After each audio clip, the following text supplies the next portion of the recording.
가슴속에서 타오르는 뜨거운 목표가 있는가? 당신은 목표가 있는가? 가슴에 손을 대고 진지하게 생각해 보라. 그런 목표가 있어야 진정 당신이 살아있다는 것을 설명하고 증명하는 것이다. 자신의 삶에 정확한 목적지를 정하지 않으면 방황하게 되어 있다. 인생의 항해에서 핸들을 남에게 맡기며 살아가는 불안한 삶을 살고 싶지 않다면 가장 먼저 해야 할 일은 내 삶의 정확한 목적지를 정하는 것이다. 오픈마인드님은 어떻게 5년 안에 300억의 자산가가 되었을까요? 오픈마인드의 세 번째 책, 생각이 운명을 가른다. 목표를 생각하라. 나에게는 3명의 자녀가 있다. 첫째는 딸, 둘째와 셋째는 아들이다. 키우다 보면 아이들마다 각자 특징이 있다. 첫째 딸은 스스로 머리가 좋지 않다고 생각하는지 엄청난 노력을 한다. 옆에서 지켜보면 매우 영특하고 감성도 풍부한데 스스로는 다른 친구들보다 암기 능력이나 이해도가 낮다고 생각한다. 그래서 다른 사람들보다 더 많이 노력해서 항상 1등을 한다. 둘째는 착하고 감성이 풍부하고 열정적이다. 사람에 대한 배려나 이타적인 삶을 충분히 살아낼 수 있는 청년이다. 청소년 시기가 지나고 성인이 되고 나니 목표의식이 살아나 국가공인 자격증과 일반 자격증을 10개 이상 취득할 정도로 목표가 뚜렷한 아이가 되었다. 셋째 막내는 첫째와 10살 차이의 늦둥이다. 늦둥이지만 확실한 차이를 보인다. 지능은 확실히 첫째, 둘째 아이를 뛰어넘는다. 영어 단어를 외우는 것이나 수학 문제 풀이하는 것을 보면 확실한 차이를 보인다. 흔히 말하는 공부하는 아이 같다. 어느 날 중학교 3학년인 막내가 학원 수업을 마치고 내 옆에 와서 조용히 속삭였다. 아빠, 내가 왜 공부를 해야 하는지 이제 알겠어요. 뜬금없는 소리에 나는 귀를 의심했다. 어제까지만 해도 컴퓨터 게임에 빠져 엄마랑 실랑이를 하길래 걱정했는데 갑자기 공부를 왜 해야 하는지 알겠다는 고백이 너무나 반가웠다. 나는 애써 태어난 척하며 막내 아들의 다음 말을 기다렸다. 아빠, 이번에 중간고사에서 전체 평균 95점을 맞으면 베이스 기타를 사주세요. 이런 거래라면 충분히 들어줄 생각이 있다.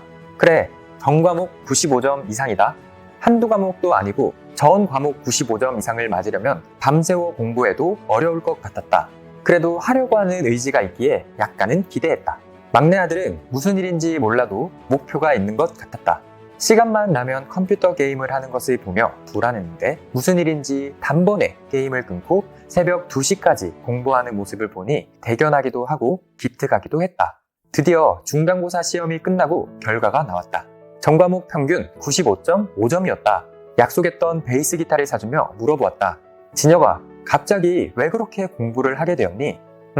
아빠, 저는 연세대학교를 가고 싶어요. 연세대학교에 입학한다고 생각하면 가슴이 떨려요. 그리고 연세대학교에 가려면 지금처럼 공부하면 안 될 것 같아서 목표를 연세대학교 진학으로 잡았고 목표를 이루기 위해 지금부터 공부를 열심히 해볼게요. 막내 아들은 연세대학교라는 목표가 있었다. 목표가 생기니 좋아하는 게임도 끊고 이제는 수학 과외까지 붙여달라고 조르고 있다. 공부에 재미가 들린 모양이다. 얼마 전에는 연세대학교 응원가를 따라 부르며 이미 연세대학교에 입학한 학생처럼 들떠있는 모습을 보니 너무 보기 좋았다. 아빠, 연세대학교 응원가를 따라 부르면 가슴이 떨려요. 왜 그런지 모르겠어요. 나는 알고 있다. 이미 막내 진혁이는 연세대학교에 진학한 것이다. 이런 불타오르는 열정이 목표를 만들고 절대로 포기하지 않을 것이며 어려움과 힘든 과정을 겪더라도 분명히 이겨낼 것이다. 그의 가슴 속에는 누구도 말리지 못하는 연세대학교라는 목표와 열정이 있기 때문이다. 가슴 속에서 타오르는 뜨거운 목표가 있는가? 당신은 목표가 있는가? 가슴에 손을 대고 진지하게 생각해 보라. 언제든지 누가 물어봐도 고민 없이 즉시 말할 수 있는 목표가 있는가? 중학생인 우리 집 막내 아들처럼 연세대학교 응원가를 따라 부를 만큼 가슴이 뜨겁고 불타오르는 열정이 있는가? 응원가만 들어도 가슴이 떨린다고 하는 그 마음이 녹슬지 않는다면 절대로 포기하지 않을 그런 목표를 가슴속에 심어야 하는 것이다. 당신의 심장을 뛰게 하는 목표, 그 생각을 하면 가슴이 뜨거워지는 목표, 그런 목표가 있어야 진정 당신이 살아있다는 것을 설명하고 증명하는 것이다. 자신의 삶에 정확한 목적지를 정하지 않으면 방황하게 되어 있다. 인생의 항해에서 핸들을 남에게 맡기며 살아가는 불안한 삶을 살고 싶지 않다면 가장 먼저 해야 할 일은 내 삶의 정확한 목적지를 정하는 것이다. 세상의 험한 소용돌이에 휘둘리지 않기 위해 주도권을 가져와야 한다. 그러기 위해서는 목표를 확실하게 정해야 한다. 목표를 정하기가 어렵다면 매일 1시간씩 자신이 잘하는 것이 무엇이고 좋아하는 것이 무엇인지 생각해 보라. 그리고 이루고 싶은 목표가 무엇인지 생각해 보라. 처음부터 너무 어려운 목표를 설정하는 것보다 실현 가능한 목표부터 정하는 것이 좋다. 작은 목표를 성취해보면 큰 목표를 세우게 되고 큰 목표를 이루기 위한 구체적인 계획들을 세우며 실행하는 과정들이 당신을 더욱 단단하게 만들고 당신의 실력은 믿을 수 없을 만큼 향상되어 있을 것이다. 1953년 예일대학교 졸업을 앞둔 학생들에게 현재 당신은 구체적인 목표를 글로 써서 소지하고 있습니까? 라는 질문을 했고 3%만 그렇다고 대답했다. 나머지 97%는 그저 생각만 하거나 아니면 아예 목표가 없었다. 20년 뒤 1973년에 타임캡슐을 개봉해 졸업생들의 현재 상황을 추적해본 결과 3%의 재산 총합이 나머지 97%의 재산을 합친 것보다 많았다. 하버드 대학교에서도 비슷한 연구가 진행됐다. 1979년 하버드의 MBA 졸업생 중 3%는 자신의 목표와 그것을 달성하기 위한 계획을 세워 기록했다고 한다. 13%는 목표는 있었지만 기록하지 않았고 나머지 84%는 목표조차 없었다.